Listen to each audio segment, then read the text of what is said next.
महाराष्ट्र विद्यार्थी सहाय्यक मंडळ केंद्र क्रमांक 6233 यामार्फत मी सर्वांचे सहर्ष स्वागत करते। आज आपण इथे PSY 217 बालसंगोपन आणि बाल विकास या पुस्तकांतर्गतील घटक 23वा भाषा विकासातील काही समस्या अभ्यासणार आहोत। त्यातला पहिला घटक आहे समस्या 1 निरनिराळ्या भाषांची गरज। समाजात वावरताना आपण निरनिराळ्या जाती धर्माच्या व प्रादेशिक घटकांच्या लोकांच्या संपर्कात येतो आणि भाषा हे संपर्काचे साधन असल्यामुळे मातृभाषेबरोबरच हल्ली कमीत कमी 2 ते 3 भाषा शिकणे आवश्यक होऊ बसले आहे। त्यातही भारताचे हे वैशिष्ट्य आहे की भारतात अनेक भाषा बोलल्या जातात। अधिक भाषा लहानपणी शिकवाव्यात का?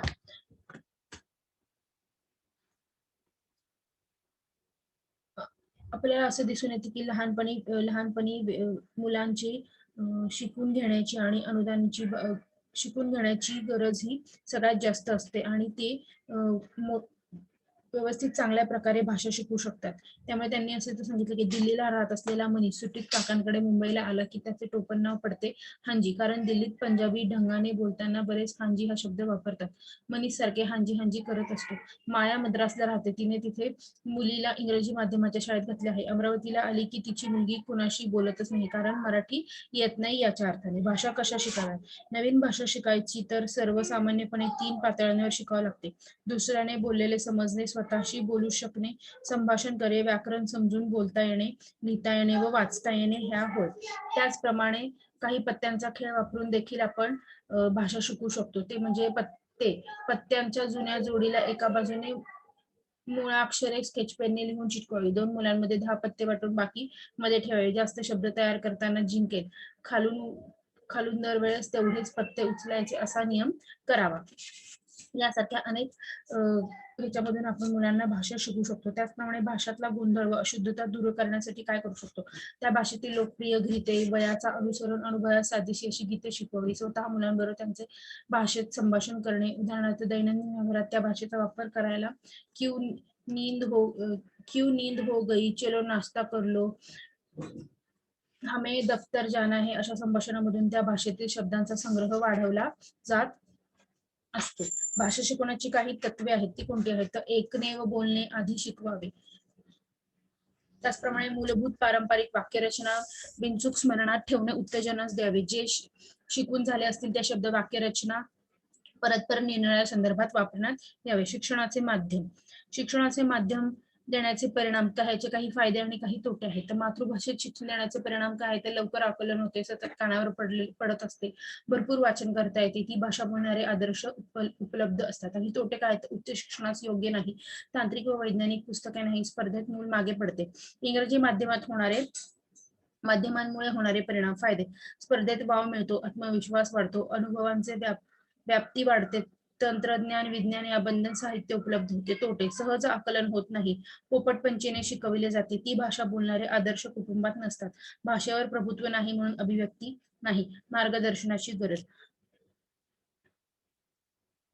याचाच अर्थ माध्यम कोणतेच निवडावे, पण यापेक्षा व्यक्तिमत्व विकास संदर्भात साधायचा असेल तर झापडे बांधून चालणार नाही। मातृभाषेकडे किंवा प्रादेशिक भाषेकडे दुर्लक्षही करून चालणार नाही। ज्या प्रदेशात, गावात, शेजाराला आपण राहतो तिथली भाषा येणे महत्वाचे आहे। माणूस हा समाजप्रिय असल्यामुळे आपल्याला साधक बाधक विचार करून मुळात मार्गदर्शनाची आपली क्षमता किती आहे याचा विचार करून पालकांनी मुलांसाठी माध्यम निवडावे, मातृभाषेपेक्षा वेगळे माध्यम नाही। पुढचं आहे भाषा विकासातील अडथळे। लहानपणी टार्झनचे पुस्तक ज्यांनी वाचले आहे त्यांना आठवते की टार्झनला पशुपक्ष्यांची भाषा येणं पण माणसासारखे बोलता येत नसे। टार्झन फक्त आरवड्या ठोकीत असे। याचा अर्थ निव्वळ स्वर यंत्रणा असणे किंवा ऐकू येणे यामुळे भाषा विकास होऊ शकतो हे ग्राह्य मानणे चुकीचे ठरते। भाषा ही बुद्धी विकासाबरोबर कारक विकासाबरोबर विकसित होणारी, ध्वनीच्या अनुकरणाने साध्य होणारी अशी असते। पुढचं आहे उच्चार विषयक समस्या। चुकीचे उच्चार। सर्वसामान्यपणे वयाच्या 4थ्या वर्षापर्यंत मुलांना अनेक प्रकारच्या उच्चाराच्या चुका होत असतात, पण मार्गदर्शन व प्रोत्साहन याने त्या दुरुस्त करता येतात। उच्चारातील गंभीर दोष। लिप्सिंग। उच्चारातील दोष जेव्हा कायम स्वरूपाचे असतात तेव्हा त्रासदायक होतात। स किंवा झ या अक्षरावरील थ हे अक्षर किंवा र साठी व हे अक्षर पर्यायी म्हणून वापरले जाते। स्ललिंग किंवा अस्पष्ट उच्चार, ओठ, जीभ, जबडा या तिन्हीपैकी एकात जरी दोष असला तरी उच्चार स्पष्ट होत नाही. स्वरयंत्रेच्या पक्षघाताने देखील हा दोष येऊ शकतो. अडखळणे, अडखळत बोलण्यामध्ये घास किंवा पडजिभेच्या स्नायूंच्या आकुंचन प्रसरण क्षमतेत दोष निर्माण होणे हे प्रमुख कारण असते. उच्चार दोषातील उपाय, उच्चार दोषातील उपाय हे आपण दोष लक्षात आल्यानंतर मुलाला न रागवता आधी तज्ञ व्यक्तींकडून शारीरिक तपासणी करून घ्यावी. ज्या अवयवांवर दोष आढळला असेल त्याबाबत तज्ञांकडून पुढील सल्ला घ्यावा. त्यामध्ये त्यांना ओठ शिवून घेणे, दात सरळ करणे, कर्णबधिरत्व असल्यास शिक्षणाची संपूर्ण पद्धत बदलावी लागते. शारीरिक तपासणी बरोबर मानसिक तपासणी आवश्यक असते. अशा अनेक घटकांमुळे आपण भाषा शिकवणे ही काळाची गरज आहे. भाषा प्रामुख्याने 3 पातळ्यावर शिकावी लागत असते असे आपण पाहिलेले आहे. आता आपण पुढचं पुस्तक अभ्यासूया. पुस्तक 3 बौद्धिक, सामाजिक, भावनिक व नैतिक विकास. त्यामधला पहिला घटक आहे बौद्धिक विकास व बुद्धिमापन. त्यातलं पहिलं आहे बुद्धीचे पैलू. आता बुद्धीचे पैलू कोणकोणते आहेत ते पाहिजे. तर बुद्धीचे पैलू असे आहेत स्मरण संकल्पना तयार करण्याची क्षमता, तारतम्य भाव समजण्याची क्षमता, विविध गोष्टीतील नाती समजण्याची क्षमता, तर्कबुद्धी वापरून अनुमान काढण्याची क्षमता, परिसरातील वातावरणाशी समायोजन करण्याची क्षमता आणि मूल्यमापनाची क्षमता आणि नवनिर्मितीची सर्जन क्षमता हे बुद्धीचे पैलू आहेत असं यांनी आपण म्हणू शकतो. पुढचं आहे कल्पना शक्ती. कल्पना शक्ती अधिक विकसित होण्यासाठी काही विशिष्ट विषयांबाबत रुची वाढवण्याची व लक्ष केंद्रित करण्याची आवश्यकता असते. अगदी लहान मुलांची अवधान कक्षा कमी असल्याचे दिसून येते. संकल्पना, समज यांचा विकास. वाढत्या वयाबरोबर समज वाढते व त्यामुळे संकल्पना नव्याने तयार होतात. अनुभवाद्वारे कार्य कारण भाव समजण्याची क्षमता जशी जशी वाढत जाते तसे तसे संकल्पना बदलतात. संकल्पना निर्मिती. संकल्पना या अनेक गोष्टींमध्ये निर्माण होतात. माणसे, जनावरे, नाती, मूल्य, जन्म, मृत्यू, आकडे, आकार, नीतिमूल्य यातील काही वाढत्या वयाबरोबर बदलतात. उदाहरणार्थ पैशांच्या संकल्पनेबद्दल बघूया. लहान मुलांना म्हणजे 2 ते 3 वर्षाच्या मुलांना नोटेपेक्षा चकचकीत धातूच्या नाण्यांचे महत्व वाटल्याचे दिसत आहे. जसे जसे वय वाढते तसे तसे त्यांना 100 रुपयाची नोट व 25 रुपयाचे नाणे दाखवले तर मूल नाणे उचलेल. मात्र जसे जसे वय वाढत जाते तसे तसे त्याच्यामध्ये त्यांच्या विचारामध्ये बदल झाल्याची आपल्याला दिसून येत असते. संकल्पनातील विविधता व खोली. योग्य संकल्पना निर्माण होण्यासाठी मुलांना विविध अनुभव मिळतील हे पाहावे लागते. एक अगदी साधे उदाहरण, उष्णता व थंडी संकल्पना कशी समजते. शिशु वयातही थंडी वाजते.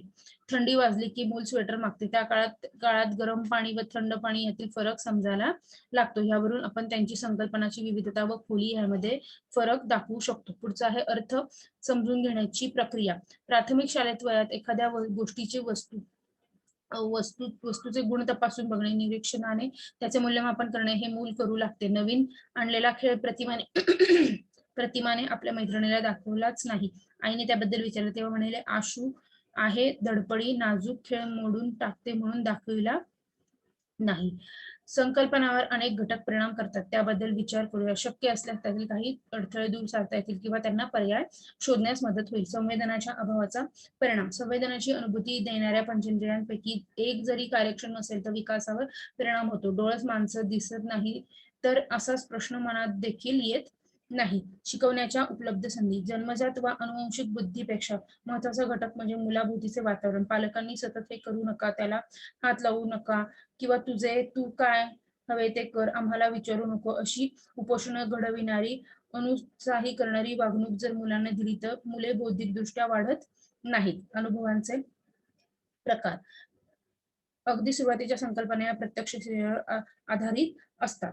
त्या वस्तू रोजच्या बघायच्या, ऐकण्याच्या असतात. त्याबद्दल संकल्पना लवकर तयार होत असतात. मार्गदर्शन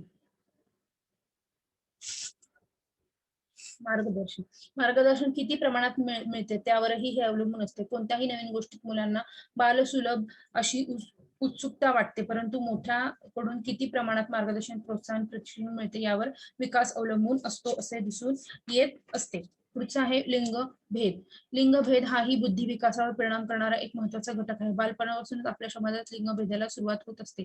मुलाने अमुक केले पाहिजे, मुलीने तमुक केले पाहिजे हे बिंबवले जाते. संकल्पनाची काही वैशिष्ट्ये. संकल्पना विकासाची एक विशिष्ट दिशा असते. सर्व मुलांच्या संकल्पना थोड्याफार वेगळ्या असल्या तरी एकंदरीत वयाप्रमाणे त्या हळूहळू बदलत असतात.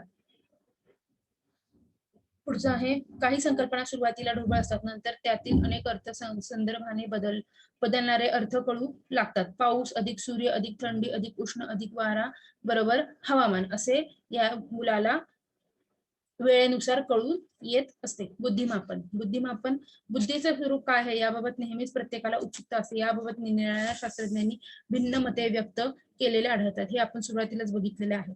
त्यामुळे असं म्हणलं जातं की अर्थात ही एक सतत घडणारी प्रक्रिया असून प्रत्येक पुढील विकास हा मागच्या कालावधीच्या विकासातूनच साध्य होत असतो. बुद्धीच्या अवस्था बुद्धीची पहिली अवस्था ही संवेदनकारक अवस्था असते. यात पंचेंद्रियाद्वारा विकास होत असतो. दुसरी अवस्था आहे सक्रिय पूर्व अवस्था. या अवस्थेत कर्मेंद्रियांच्या माध्यमातून बुद्धी विकास घडत असतो. तिसरी अवस्था म्हणजे मूर्त सक्रिय अवस्था. सर्वसाधारण मुलांमध्ये ही अवस्था शाळेत जाण्याच्या वयात विकसित होते. चौथी अवस्था म्हणजे अकारी संक्रिय अवस्था. साधारणपणे 10 ते 15 वर्ष या पौगंडावस्थेत ही अवस्था अनुभवली जाते. बुद्धीबाबतचे काही गैरसमज. बऱ्याच वेळा शाळेत जे शिकवले जाते ते ज्याला येते तो बुद्धिमान व ते ज्याला येत नाही तो ढ म्हणून मूर्ख असे मानले जात असते. बुद्धिमत्ता म्हणायचे तर कशाला, कुठलाही परीक्षा न देता संपूर्ण समाजाच्या उद्धारासाठी कार्य करून अनुभवसिद्ध असे लेखन करणाऱ्या समाज परिवर्तनाचा ध्यास घेताना गाडगे महाराज, महात्मा फुले यांच्यासारख्या थोर व्यक्तीने बुद्धिमान म्हणायचे की नाही हा प्रश्न येत असतो. पुढचा आहे बुद्धिमापनाच्या कसोट्या. बुद्धिमापन करताना विविध पैलूंचा अभ्यास करून कसोट्या ठरविल्या जायला हव्या. एका परिस्थितीत मुलासाठी योग्य असलेली कसोटी सर्व मुलांसाठी उपयोगी ठरत नाही. काही कसोट्या या प्राधान्य करून भाषेवरील प्रभुत्व आधारित व लिखित स्वरूपाची असल्याचे दिसून येते. पुढचा आहे बुद्ध्यांक म्हणजे काय. आता प्रत्यक्ष बुद्धिमापन कसे करतात व बुद्ध्यांक कसा काढायचा. मानसिक वय व प्रत्यक्ष जन्माचे वय यांचा परस्परांशी असलेला संबंध म्हणजे बुद्ध्यांक होय. कसोट्यांची मर्यादा. सर्व विवेचनावरून आता असं लक्षात येतं की बुद्धिमापन कसोटी ही बुद्धीच्या विशिष्ट क्षमता दाखवणारे एक मार्गदर्शक साधन असते. त्यामुळे तिला अवास्तव महत्व देणे योग्य ठरत नाही. शिवाय निव्वळ बुद्धिमापनावरून व्यक्तीच्या पुढील व्यवसायाबाबत निर्णय घेणे गौण ठरते. सरकारी केंद्राप्रमाणे काही खाजगी केंद्रे असतात. काही महाविद्यालयही असे उपक्रम राबवत असतात. वर्तनासाठी नोंदवही असणे आवश्यक आहे. तसेच स्वतः व्यतिरिक्त इतर व्यक्तींशी मुलाविषयी कोणती मते आहेत, अनुभव आहेत त्यांच्या चर्चा करून नोंद करून ठेवता येईल. पुढचा आहे बुद्धी विकासासाठी उपक्रम. पहिला आहे विज्ञान विषयक प्रयोग. बुद्धी विकासाच्या संदर्भात या गटातील मुलांना विज्ञानाचे कितीतरी प्रयोग दाखवता येतात. मुलांना शक्यतो प्रयोग स्वतः करून बघायला प्रोत्साहन द्यावे. पुढचा आहे कार्यक्षमता कार्यकारण भाव समजून घेणे. याच्यामध्ये आपण बघू शकतो की सम्यक बुद्धी, समन्वय बुद्धी अनेक गोष्टींमध्ये परस्पर संबंध असतात. ते समजावून घ्यायला तर्क वापरावा लागतो. वयाच्या 7 ते 8 वर्षी ही अशा बुद्धी प्रक्रिया चालना देत असते. शहाणपण म्हणजे अनेक गोष्टींचा समन्वय साधणे होय. सर्जनशीलतेचा प्रोत्साहन. सर्जनशीलतेची सोपी व्याख्या करायची झाल्यास एखाद्या गोष्टीकडे वेगवेगळ्या दृष्टीने बघायचा दृष्टिकोन व त्याला दिलेला प्रतिसाद म्हणजे सर्जनशीलता अशी करता येऊ शकते. पुढचं आहे मुलांची सर्जनशीलता वाढायची असेल तर मुलांना कागद कात्री घेऊन नक्षी कापायला शिकवा. जपानी अरोगामी म्हणजे कात्रीशिवाय फक्त वेगवेगळ्या पद्धतीने कागदाला गळी घालून विविध आकार निर्माण करण्याची कला शिकवा. बालनाट्य सादर करताना त्यातील दागदागिने घरातल्या टाकाऊ वस्तूपासूनच तयार करता येतात हे शिकवा. पुढचा आहे बुद्धी व सर्जनशीलता यांच्यातील फरक. कदाचित हे वाचताना काहींच्या मनात प्रश्न येतो की बुद्धी व सर्जनशीलता ही एकच आहे, त्यात फरक असा काही नाही. तर कल्पना शक्तीला वाव देणे. वयाच्या 17व्या वर्षी नंतर बुद्धी विकास आणखी महत्वाचा फरक जाणवतो. तो म्हणजे वास्तव व काल्पनिक यांच्यातील सीमारेषा कळायला लागणे. 5 वर्षापर्यंत गोष्टीतला भाग बोलू शकतो हे खरं वाटतं, पण नंतर भाग बोलू शकत नाही, पण गोष्टीत किंवा नाटकात एक पात्र म्हणून भूमिका म्हणून बोलतो हे गृहीत धरावे हे कळू लागलेले असते. आता पुढचा घटक अभ्यासा. घटक 25 सामाजिक विकास. सामाजिक विकास म्हणजे काय याबद्दल अनेकांच्या मनामध्ये गोंधळ निर्माण झालेला आहे. कारण काही मंडळी समाजातील मोठ्या लोकांच्या ज्या अपेक्षा असतात त्याप्रमाणे वागणे किंवा प्रस्थापित समाजातील आदर्श मानलेल्या व्यक्तींसारखे वागणे याला सामाजिक विकास असे म्हणतात. सामाजिक विकासाचे टप्पे.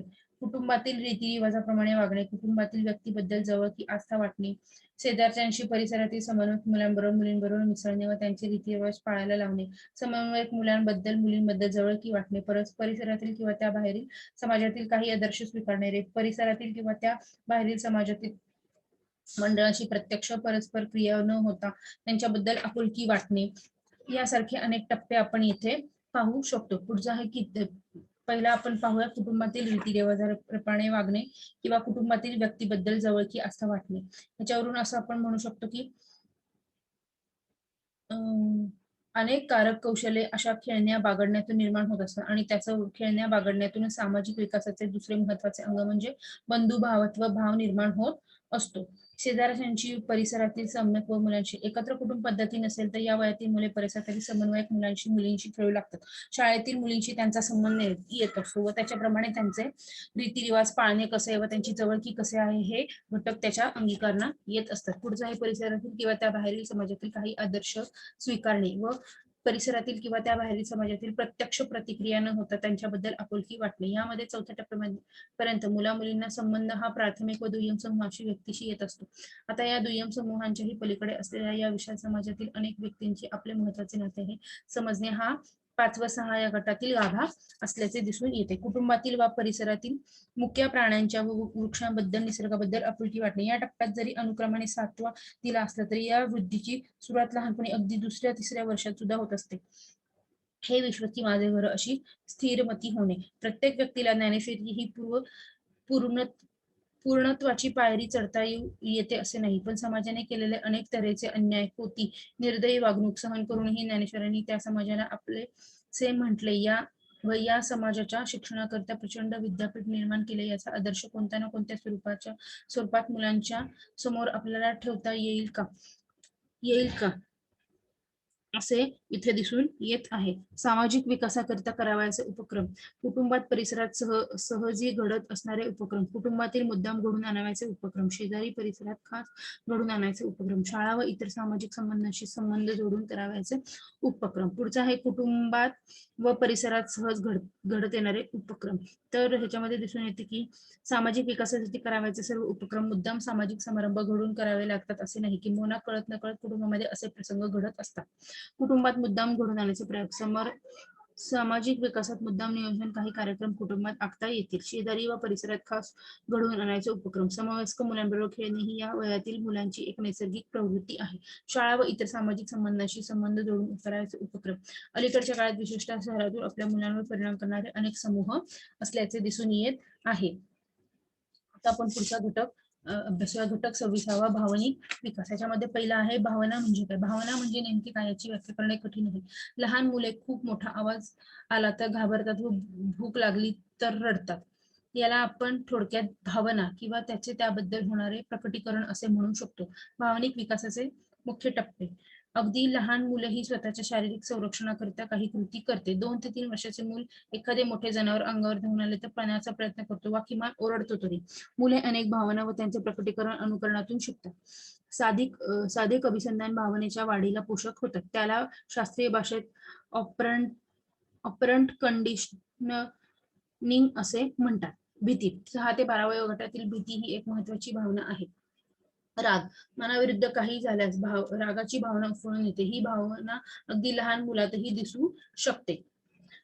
द्वेष, मत्सराची भावना काही वेळेस लहान मुलातही प्रकट होत असते. विशेषतः नवीन बाळाच्या जन्मानंतर छोट्या दादाला किंवा ताईला आपल्या आईच्या वेळेत आणखी एक कोणीतरी वाटेकरी आला असे वाटायला लागते व त्या बाळाची ती मत्सर करतात. पुढचा आहे जिज्ञासा. जिज्ञासा ही खरे तर बौद्धिक विकासाचे एक अंग आहे, पण त्यात एक भावनिक अंगही आहे. नवीन वस्तूचे कुतूहल वाटणे, नवीन व्यक्तींची ओळख करून घेण्याची इच्छा असणे, नवीन ठिकाणी जाण्यास आनंद वाटणे इत्यादी साऱ्या भावनांच्या मागे जिज्ञासेची धागा आहे. आनंद ही भावना छोट्या बाळाच्या चेहऱ्यावर दिसते आणि त्याच्या शरीराचा व बुद्धीचा जसा विकास होतो तसं ही भावना विस्तारित होते. भावनांना वळण कसे लावावे. मनातील क्षुद्र भाव शांत करण्यासाठी व त्यांना वाट करून देण्यासाठी ही संधी दिली जाते. त्याला विरेचन असे म्हणतात. पुढचा आहे मार्ग परिवर्तन. भावनांना विधायक दृष्ट्या वळण लावण्याचं हे एक चांगले तंत्र आहे. उदात्तीकरण. छोट्या दादाला मत्सर काढून टाकण्यासाठी आपण ज्यावेळी त्याच्याच मांडीवर लहान बाळ देतो त्यावेळी खरे तर आपण त्याला उदात्तीकरणाची संधी देत असतो. उदात्तीकरण म्हणजे शारीरिक पातळीवर संकुचित भावनांचे स्वरूप बदलून त्याला सामाजिक पातळीवर इतरांच्या उपयोगी पडणे असे स्वरूप देणे होय. पालक शिक्षक संबंध. 6 ते 12 वयोगटातील मुले घराच्या बाहेरच पडतातच व शाळेतही जातात, म्हणून भावनिक विकास दृष्टीने प्राथमिक शाळेतील शिक्षकांची भूमिका फार महत्वाची आहे असं म्हटलं जातं. कौटुंबिक वातावरण व भावनिक विकास. आई वडिलांचे परस्पर संबंध. आई वडिलांचे परस्पर संबंध जर सलोख्याचे असतील तर मुलांसमोर आदर्श हा समजुतीच्या परस्परांच्या आधारेच राहतो. पालक बालक संबंध. यामध्ये मुलांचे अतिसंरक्षण, नकारात्मक वागणूक, मुलांतील व मुलांतील भाषाभेद, मुलांबद्दलच्या अवास्तव अपेक्षा, अति कडक शिस्त, चाकोरीबद्ध वागणूक, पालकांच्या वागणुकीतील अनिश्चितता, हे सारे घटक दिसून येत असतात. पुढचा घटक आहे घटक 27वा, नैतिक विकास. त्यातला पहिला घटक आहे नैतिक शिक्षणातील पालकांचे व शिक्षकांचे स्थान. नैतिक अंगी बाणायला त्याला आपण पूर्तता, चांगली वागणूक म्हणून आणि आत्मसात करायला 3 घटक सर्वात महत्वाचे मानले जातात. एक आहे मुलाचे पालक, शाळेतील शिक्षक आणि मुलांचे सोबत सवंगडी. चौथा एक घटक तो अप्रत्यक्षपणे फार प्रभावी असतो, तो म्हणजे प्रसार माध्यमे होय. मग नैतिकता म्हणजे काय? मुलांची नीती शिक्षण देण्याची जरूर आहे का, हा विचार आपल्याला यापुढे करायचा आहे. तर नैतिकता म्हणजे काय, नैतिक मुलाची शिकवण्याचे नेमणूक कशी आहे. तर रूढ अर्थ, नैतिकता म्हणजे काय याबद्दल विचारले असता एक आजी म्हणाल्या, अहो रोज संध्याकाळी शुभंकरोती म्हणणं संस्कार करण्याच्या दृष्टीने जरुरी आहे. एक शिक्षक म्हणाले की मुलांनी प्रामाणिक बोलावे, हे म्हणजे नैतिकता आहे. त्यामुळे नैतिकतेची व्याख्या तशी करणे फार अवघड आहे, पण बऱ्याच वेळा अपुरी पडते, किंवा नेमके काय करायचं हे देखील ठरवणे अतिशय अवघड आहे. पुढचं आहे नैतिकतेविषयी 3 दृष्टिकोन. दृष्टिकोन पहिला, बुद्धी विकासाशी संबंधित नैतिकता. मुलाच्या बौद्धिक विकासाच्या वाढीबरोबर मुलांच्या नियम पाळण्याच्या संकल्पनाचाही कसे वेगळे रूप घेतात, वयानुरूप प्रगत पावतात, याचे पियाजे या मानसशास्त्रज्ञांनी वर्णन केले आहे. त्याचप्रमाणे दृष्टिकोन दुसरा, मूल्यविवेक.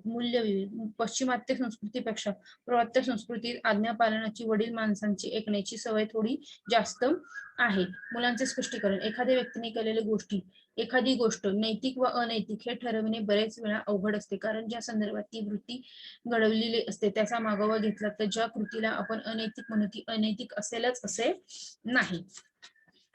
पुढचा आहे दृष्टिकोन तिसरा, मानवतावादी नैतिकता. मूल्य विकास कसा होईल याचा विचार आणखी एका दृष्टिकोनातून करता येईल. कारणांनी मानसशास्त्र दृष्टिकोनातून याचे स्पष्टीकरण निश्चित केलेले आहे. त्यांनी या 3 गोष्टी सांगितल्या आवश्यक आहे.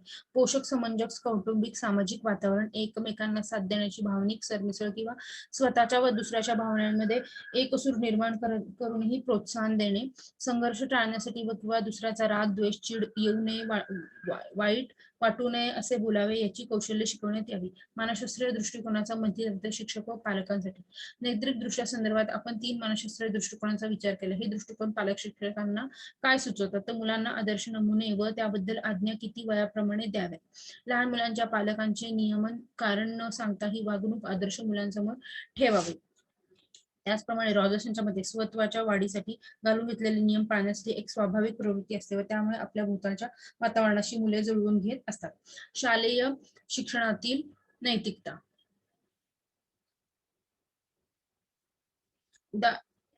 ह्याच्यामध्ये दिसून येते की राष्ट्रीय शैक्षणिक संशोधन परिषद या दिल्ली येथे शाळेय उपयोजना आणणाऱ्या नैतिक शिक्षणाचा शिक्षणक्रम सुचवला आहे. त्यातील शिक्षकांना व पालकांना करण्यासारखे अनेक उपक्रम असल्याचे दिसून येते. प्रत्येक मुलांनी यांनी याच्यामध्ये दिसून येते की उदाहरणार्थ अंधशाळेतील मुलांसाठी पैसे गोळा केले की अडचणी असलेल्या व्यक्तींना मदत करणे हे मूल्य मुलांच्या मनात भिजवायचे असल्यास काय उपक्रम राबता येऊ शकतात. तर प्रत्येक मुलांनी किती पैसे गोळा केले पाहिजे, पैसे देणाऱ्या व्यक्ती कोण होत्या, सर्वांनी स्वखुशीने पैसे दिले आहेत का, नसल्यास मुलांनी मदतीसाठी त्याचे कसे प्रवृत्ती केले आहे, अशा अनेक घटक आपण पाहू शकतो. त्यातून नैतिकता ही शालेय शिक्षणातून पूर्ण केली जाऊ शकते.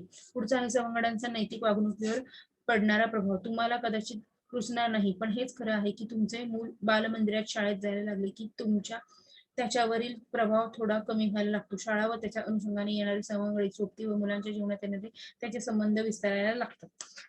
त्याचा त्याच्यावरती मोठ्या प्रमाणावरती परिणाम दिसून येतो. पालकांनी काय करावे, बरोबरच्या मुलांबरोबर आपल्या मुलांचे संबंध वाढणार आहेत, त्यातही ते आपल्या सवंगडी मित्रांची निवड करणार आहेत. याबद्दल त्यांच्या वागण्या बोलण्याचा, रीतिरिवाजांचा, मूल्यांचा प्रभाव एकमेकांवर पडणार आहे. ही वास्तवता गृहीत धरूनच पालकांनी काही ठिकाणी, काही प्रसंगात, काही मर्यादेपर्यंत आपल्या मुलांना मार्गदर्शन करावे लागते. प्रसार माध्यमांचा प्रभाव. अलीकडच्या काळात मुलांवर प्रभाव पाडणाऱ्या व्यक्तीमध्ये दृश्य स्वरूपात वावणारे पालक, शिक्षक, सवंगडी यांसारखेच रेडिओ, दूरदर्शन, वर्तमानपत्रे आदी प्रसार माध्यमातून मुलांच्या बोलणाऱ्या व्यक्तींचीही गणना करावी लागते आहे.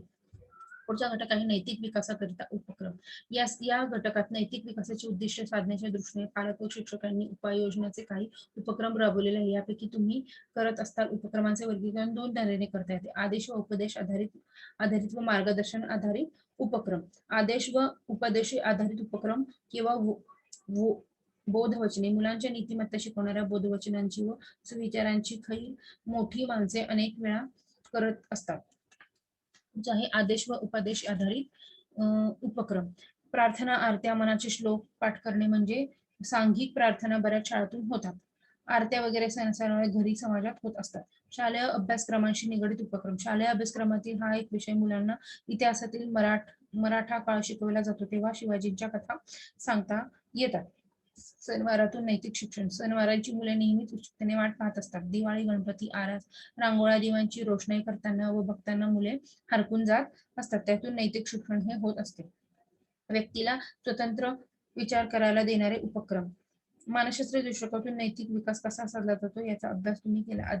मूल वयाने वाढले की स्वतंत्र विचार करण्याची संधी देणे जरुरीचे असल्याचे दिसून येते. पेच प्रसंगातून मूल्य विवेचन. पेच प्रसंगातून मुलांना एखादी गोष्ट ही कशी करावी किंवा त्याचा न्यायनिवाडा कसा करायचा हे देखील शिकवले जाऊ शकते.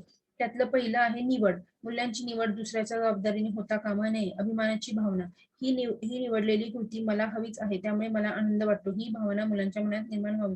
प्रत्यक्ष कृती. निर्णयाची परिणाम कृतीत झाली पाहिजे. जीवनातील अनुभव. आपल्या दैनंदिन जीवनात कितीतरी घटना घडत असतात, त्यामुळे अवतीभोवती, घरी, शाळेत पालक व शिक्षक जागृत राहिले तर अशा काही प्रसंगातून एखादे मूल्य शिकवणे अवघड होत नाही. पुढचा आहे विचारांची देवाणघेवाण.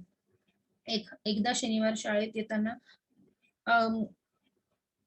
मुलं व मुली हे विचारांची देवाणघेवाण करत असतात. त्यामुळे मुली व आईने एकमेकात विचारांची देवाणघेवाण केली न जाण्याची कारणे शोधली व शेवटी योग्य निर्णय घेतला. यावेळेत मुलांना एखादी गोष्ट करायची लावण्यापेक्षा त्यांनी स्वतः ठरवावी अशी परिस्थिती निर्माण केल्यास या आईला यश आलेले आपल्याला दिसून येते. रोजनिशी शोधशब्द. रोजनिशी. काही माणसांना रोजनिशी लिहिण्याची सवय असते. त्यांनी जीवनात घडणाऱ्या अनेक घटना प्रसंगावर आपली प्रतिक्रिया मनोगत व्यक्तिवापक करत असतात. त्यामुळे रोजनिशीमध्ये देखील आपल्याला दिसून येते की या सर्व गोष्टींमुळे असं दिसून येते की कारण आपल्या शब्दांपेक्षा आपले वर्तन मुलांना अधिक शिकवते. याचा संदर्भात मुलांच्या बौद्धिक वाढीबरोबरच त्यांच्या स्वतःवरच्या विश्वासाला पोषक वातावरण कसे निर्माण करायचे हेही देखील आपण इथे बघू शकतो. आता घटक पुढचा अभ्यास. घटक 28 सर्वांगीण विकास व सामाजिक उपलब्ध सोयी. यामधला पहिला आहे 6 ते 12 वयोगटातील विकासाची पैलू. सर्वसामान्य खेळण्यात येणाऱ्या खेळातील आवश्यक शारीरिक कौशल्य आत्मसात करणे. एक विकसित होत जाणारी व्यक्ती दृष्टी, स्वतः आयुष्याबद्दल विधायक दृष्टिकोन आत्मसात करणे.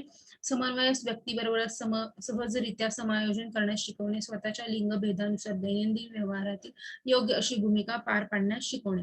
पुढचं हे मार्गदर्शक तत्वाचे फायदे.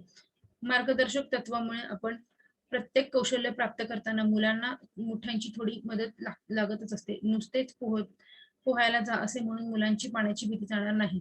त्यामध्ये त्यांना पालकांनी देखील मार्गदर्शन करणे अतिशय आवश्यक असते. पहिला आहे पूर्व नियोजनास मदत. बिने या शास्त्रज्ञांनी सर्वसामान्यपणे वयोगटातील मुले कोणकोणती कौशल्य आत्मसात करतात त्याची यादी तयार केलेली आहे. त्याच्यामधून त्यांना पूर्व नियोजनासाठी मदत ही होत असते.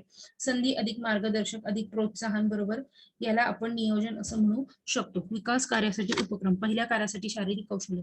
मैदाने, पुरेसे अंगण व खेळण्याची आवश्यक साधने उपलब्ध करून देणे. दुसरे कार्य आत्मविश्वास वाढीस लावण्यासाठी एखादं दुसरं काम मुलांवर सोपवणे. तिसरे कार्य समन्वयस्क मुलांमध्ये खेळणे, राहणे यासाठी शिबिर आयोजित करता येणे किंवा शिबिराला पाठवता येणे. चौथे कार्य मुलगा व मुलगी हे जैविक दृष्ट्या वेगळे असतात. पाचव्या कार्यातील वाचन, लेखन, गणित हा भाग शाळेतील जाणाऱ्या मुलांच्या आपोआप टप्प्याने होत असतो. सहावे कार्य लोकसंख्या, गरीब, दहशतवाद, हिंसाचार, अतिरेक्यांच्या कारवाया यांनी साध्या आपले दैनंदिन जीवन घडवून झाले आहे ते निरोगी राखणे अतिशय आवश्यक असल्याचे दिसून येते. सातवे कार्य पूर्वीच्या काही लहानपणी नैतिक मूल्य विकसित व्हावी, पापभिरूपपणा यावा ह्या हेतूने विविध प्रकारचे श्लोक, आरत्या, ईशस्तव मुलांकडून पाठ करून घेत असत. आठवे कार्य समाजात विविध प्रकारच्या संस्था, समूह सहकार्य करत असतात. त्याबद्दल योग्य संकल्पना मनावर ठासल्यास ही मुले योग्य प्रतिसाद देतात. नववे कार्य स्वावलंबन हे शारीरिक विकासाबरोबर मानसिक विकासासाठी आवश्यक असते. प्राण्यांशी दोस्ती, दुसऱ्यांची काळजी घेणे, जबाबदारीने वागणे हे शिकवण्यासाठी लहान भावंड असणे हे उपयुक्त ठरते. त्याचप्रमाणे पाळीव प्राणी हाही एक उत्तम सवंगडी होऊ शकतो. संस्कार केंद्र आपल्या मुलांप्रमाणे इतर मुलांनाही फायदा मिळावा या हेतूने परिसरातील मुलांसाठी संस्कार केंद्र चालवता येते किंवा इतर काही उत्साही मंडळी चालत असतील तर त्यात सहभागी घेता येतो. श्रमदान केंद्रातर्फे विविध श्रमदान योजना राबवता येतात. व्यायाम मार्गदर्शनाखाली व्यायाम करून घेता येतो. सहजीवन सद्य स्थितीत समाज जीवनातील ताणतणाव खूप वाढलेला आहे. त्यामुळे अस्थिर वातावरण, स्वार्थी वृत्ती, दहशतवाद यामुळे एक प्रकारची सुरक्षितता जाणवत असते. या बदलवण्यासाठी सहजीवनाचे जास्तीत जास्त प्रयोग करायला हवे आहेत. पुढचा घटक आहे स्वत्वाचा विकास. उत्तर बाल्यावस्थेतील कौशल्याचे वर्गीकरण. स्वावलंबनाची कौशल्ये, सामाजिक कौशल्ये, शाळेतील कौशल्ये, खेळण्यातील कौशल्ये यासारखी कौशल्याचे वर्गीकरण याच्यामध्ये केल्याचे दिसून येते. स्वत्व कल्पनेची प्रक्रिया. स्वत्व कल्पना वाढू कशी लागते हे बघूया. लहान वयात मुलांना कोणते आपले कौतुक करावे, प्रशंसा करावी की आवडलेलं असते. आरशात ते स्वतःचे प्रतिबिंब सारखे सारखे बघत असतात. वयाच्या परिपक्वतेबरोबर आपल्या कृतीचा व वर्तनाचा दुसऱ्यावर काय परिणाम होतो हे मूल ओळखू शकते. ते स्वतःशीच बोलते. पुढचा आहे व्यक्तिमत्व विकासाची अवस्था. पहिली अवस्था विश्वास विरुद्ध अविश्वास. अर्भकातील ही अवस्था असते. दुसरी अवस्था स्वायत्तता विरुद्ध लज्जता. 18 महिने ते 3 वर्षाच्या कालखंडात ही अवस्था विकसित होते. तिसरी अवस्था कर्तृत्व विरुद्ध अपराध. 3 ते 6 वर्षापर्यंत ही पायरी असते. चौथी अवस्था उद्योग क्षमता विरुद्ध न्यूनगंड. प्राथमिक ते माध्यमिक शाळेच्या वयात ही अवस्था असते. पाचवी अवस्था तादात्मीकरण किंवा विरुद्ध तादात्मीकरणाचे विस्मरण. किशोरावस्थेत हे ते 20 वर्ष हा कालखंड असतो. 6व्या वर्षात परिचय विरुद्ध एकल्पना. यापैकी चौथी अवस्था 6 ते 12 वयोगटाच्या दृष्टीने महत्वाची आहे. स्वत्व विकासाची अवस्था कक्षा. स्वतःच्या विकासात कोणाचा तरी आदर्श समोर असणे आवश्यक असते. साधारण मूल वडिलांना आदर्श मानू लागतात, तर मुली आपल्या आईला. स्वाध्यायाची गरज. स्वाध्याय स्व अधिक अध्याय म्हणजे स्वावलंबनाचे अध्याय. पालक या नात्याने अध्यापनाची शिस्त पालकांनी पाळली पाहिजे. काही पाळावयाची पथ्ये. मार्गदर्शनाखाली वाचन व अर्थ समजून घेणे, प्रश्नोत्तरे मुलांनी स्वतःच्या मनाने लिहिणे, उत्तर तपासून त्यातील दुरुस्ती सुचविणे, शब्दार्थांची वही तयार करणे, व्याकरणावर पुरेसे लक्ष केंद्रित करणे. भावनिक स्वावलंबन. अभ्यासाप्रमाणे भावनिक स्वावलंबन शिकणे आवश्यक असते. सुरक्षिततेसाठी पालकांवर अवलंबून असलेले मूल भावनिक दृष्ट्या बराच काळ पालकांवर अवलंबून राहते. शारीरिक स्वच्छता व स्वावलंबन. 6 ते 12 वयोगटातील शारीरिक स्वच्छता मुलांना स्वतः करायची सवय लावणे आवश्यक आहे. त्यासाठी योग्य वेळापत्रक, त्यांची उंचीप्रमाणे कपाट, खण वस्तू ठेवायला जागा, सुरक्षा पुरवली गेली पाहिजे. पुढचा आहे निर्णय प्रक्रिया स्वावलंबन. निर्णय प्रक्रिया स्वावलंबन ह्याच्यामध्ये असं दिसून येते की निर्णय प्रक्रिया आत्मसात करून निवड करण्याची संधी उपलब्ध झाल्यास मुलांना सराव होतो. मुले आत्मनिर्भर होत असल्याचे दिसून येत असते.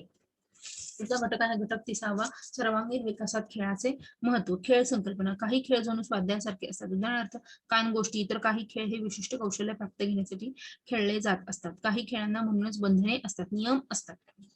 पुढचा आहे खेळांची मूल्य. शारीरिक मूल्य. खेळात शरीराच्या विविध अवयवांना, स्नायूंना व्यायाम मिळतो. सामाजिक व भावनिक मूल्य. खेळ हा बहुतांशी समूहाने करायची हालचाल आहे. खेळाचे उपचार मूल्य. खेळातून अनेक प्रकारच्या समस्या, न्यूनगंड यांसारख्या उपाययोजना करता येत असतात. पुढचा आहे शैक्षणिक मूल्य. खेळामधून विविध प्रकारची तांत्रिक कौशल्य मूल्य शिकत असतात. पुढचा आहे नैतिक मूल्ये. खेळ किंवा तत्सम कृतीद्वारे काही नैतिक मूल्यही रुजविता येतात. यासाठी सांघिक खेळाचा जसा उपयोग होतो तसेच भूमिका सादरीकरण किंवा रोल प्ले पद्धतीचाही उपयोग होत असल्याचे दिसून येते. खेळांची वैशिष्ट्ये. विकासाच्या विविध टप्प्यांप्रमाणे खेळांचे प्रकार बदलतात. शरीराच्या विकासावर खेळ अवलंबून असतात. मुलांच्या खेळांचे प्रकार वाढत्या वयाबरोबर कमी कमी होत जातात. 12व्या वयापर्यंत खेळाचे पूर्ण स्वरूप बदलू शकत असते. खेळांचे प्रकार. उत्स्फूर्त खेळ. ज्या खेळात कोणतेही नियम नाही किंवा जे खेळ खेळायला एकांतता खेळता येतात असे खेळ मुलं सुरुवातीला खेळतात. पुढचा आहे नाट्य किंवा भूमिका. यातील लुटपुटीच्या खेळांचा वापर केला जातो. बुद्धी विकासाचा हा टप्पा आहे हे आपण पाहिलेले आहे. त्यामध्ये तो एखादी भूमिका किंवा नाट्य करत असतो आणि त्याच्याद्वारे तो खेळत असतो किंवा ते दिवा स्वप्न बघत असतात. पुढचा आहे विधायक खेळ. सुरुवातीच्या खेळात थातूर मातूर गोष्टी वापरून एखादा खेळ खेळायला लागतो. साधा वाळूत पाय पुसून खोपा खेळला जातो. या वयात संगीत, नृत्य, सामूहिक हालचाली यांची आवड निर्माण होत असते. खजिना. मुलांना रंग, आकार, पोत, गंध या संबंधीची जाणीव विविध प्रकारच्या वस्तू जमवण्याच्या छंदातून होत असतो. त्याचे खण ते त्याची एक म्हणजे पिसे गोळा करणे, सिगारेटची पाकिटे, काडेपेट्या, बिले, नाणी, स्टॅम्प, ग्रीटिंग कार्ड अशा देखील गोष्टी मुलं गोळा करून त्याचा खजिन्याचा संच करत असतो. पुढचा आहे सामूहिक खेळ किंवा कौशल्य. लपाछपी, विषामृत, लंगडी, लगोरी, बॉल झेलणे, भोवरा फिरवणे, लोखंडी चाक फिरवणे असे समूहाचे खेळ आहे व त्याला आवश्यक कौशल्य प्राप्त करून घेणारे खेळ आवडीने खेळले जात असतात. खेळण्यांची खरेदी 6 ते 7 वर्षापर्यंत शारीरिक मानसिक क्षमता वाढते, कल्पनाशक्ती, जिज्ञासा वाढते. यासाठी सर्वांगीण विकासाचा तोल सावरण्यास उपयोगी ठरणारी खेळणी घ्यावीत. पुढचं आहे खेळण्यातील वैविध्य. सर्व मुले सारखेच खेळ खेळत नाहीत किंवा सगळ्या मुलांची सगळ्या खेळण्यांमध्ये प्रगती सारखीच असल्याचे दिसून येत नाही. त्यासाठी निरीक्षणाद्वारे नोंद करून पालकांनी त्याचे फरक टिपणे गरजेचे असते. खेळांवर परिणाम करणारे घटक. आरोग्य. मुलांचे आरोग्य उत्तम असेल तर मूल खेळ खेळतात. कारक विकास. मुलाचा कारक विकास किती झाला त्यावर कोणते खेळ मूल खेळते हे अवलंबून असते. पुढचा आहे बुद्ध्यांक. हुशार मुले मतिमंद मुलांपेक्षा खूप चपळ, कल्पक व उत्साही असतात. त्यामुळे स्पर्श ज्ञानावर आधारित खेळ, मग अनुकरणात्मक खेळ, मग कल्पना शक्ती वापरून खेळलेले खेळ, संयोजनात्मक खेळ असे खेळ भराभर त्यांच्या टप्पा ओलांडत असतात. लिंगभेद. मुला मुलींमधील लिंगभेद जीवशास्त्रीय दृष्ट्या असला तरी त्यांचा परिणाम खेळांवरती झालेला दिसून येत झालाच पाहिजे असे नाही. भौगोलिक स्थिती. नदी काठ, समुद्रकाठ, बर्फाळ डोंगर किंवा उंच कडे या भौगोलिक स्थितीवर सहजरित्या लहानपणापासून पोहणे किंवा घसरगुंडी करणे, डोंगर चढणे ही कौशल्य प्राप्त झालेली असतात. पालकांच्या प्रतिष्ठेच्या कल्पना. मुलांच्या खेळण्यावर परिणाम करणारा हा महत्वाचा घटक आहे. विशेषतः उच्चवर्गीय व श्रीमंत पालकांमध्ये आढळून येत असल्याचे दिसून येत असते. पुढचा घटक आहे नागरिक घडवायचा आहे उद्याचा, पण पालक आहे आजचा. त्यातला पहिला घटक आहे उद्याचे बदलते जग व कालांचे स्थित्यंतरण.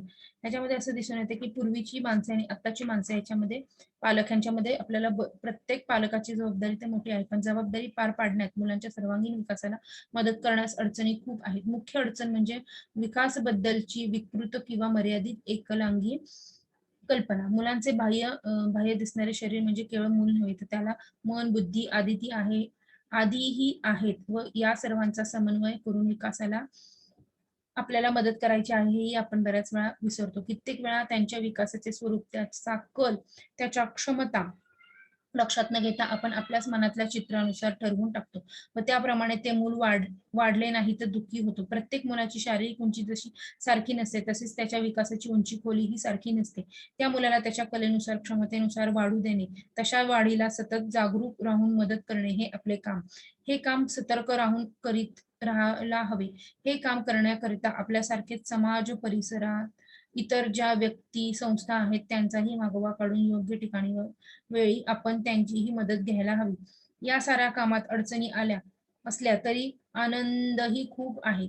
मूल विकासाची एक पायरी चढते. अगदी रांगण्यापासून ते समाजात धीटपणे वावरू लागते. ते नेतृत्वही करू लागते, खेळू लागते, कला दर्शनही करू लागते. या सर्वच पायऱ्या ते चढत असताना आपण साक्षी असतो. निरीक्षणपणे आपण त्याला मदत करत असतो व त्याच्या फुलण्याच्या, मोठ्या होण्याच्या प्रक्रियेचा आनंद भोगत असतो. खरे पालकत्व या निरपेक्ष वृत्तीने मुलाला साथ देण्यात, त्याचे मोठे होण्यास, प्रवासाला मदत करण्यास, त्याला निर्भय स्वतंत्र प्रवासी करण्यात असते. हे एकदा मनात ठसले की अडचणी पार होतात, तत्कालीन दुःखही गिळता येतात. अशा तऱ्हेने पालक होण्यास या अभ्यासक्रमाचा तुम्हाला काही उपयोग व्हावा एवढीच इच्छा या अभ्यासक्रमाची आहे. अशा प्रकारे आपण इथे PSY 216 आणि PSY 217 या घटकांचा अभ्यास केलेला आहे. आता या घटकांचा अभ्यास केलेला आहे. इथे आपला पूर्ण पोर्शन संपलेला आहे. विद्यार्थी मित्रांनो, तुम्हाला सगळ्यांना परीक्षेसाठी शुभेच्छा. धन्यवाद.